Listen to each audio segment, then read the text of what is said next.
While Mesa Verde is celebrated nationwide for its cliff dwellings and archaeological sites, it also hosts a surprising population of wild horses. The National Mustang Association of Colorado has undertaken the Mesa Verde Project to relocate these horses, aiming to preserve the park's archaeological sites. You're watching the Local News Network, brought to you by Big O Tires and Blondie's Trophy Room. I'm Sadie Smith. Horses have roamed Mesa Verde for centuries, long predating its status as a national park. The relocation project will apply to the remaining 40 to 50 wild Mustangs over the coming years. The Mesa Verde Project is an agreement between the Mesa Verde National Park and the National Mustang Association Colorado.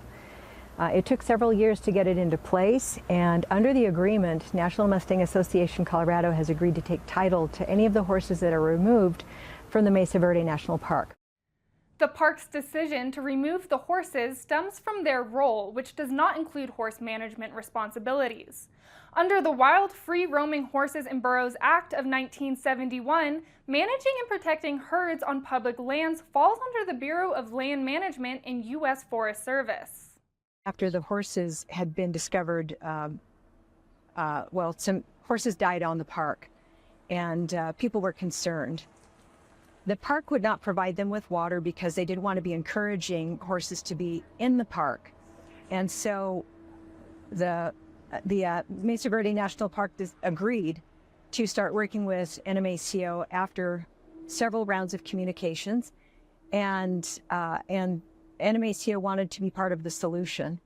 To capture the horses, NMACO follows a detailed plan involving familiarizing the horses with humans, using water, salt, and feed as bait, and employing gentle trapping methods to ensure a low-stress gathering process. Unlike helicopter roundups, which involve herding horses into pens using helicopters, this method is much gentler, making the horses easier to tame and more appealing as adoption candidates. The two options that are preferable for what happens to the horses after they're gathered is that they will go into sanctuary. That's the least disruptive approach for the horses. And so if there is enough room at a sanctuary for a group of horses, that's ideal. And so they can remain wild and they will have a place to be. The next option is to rehome them, and that is to have the horses prepared for being homed and domesticated.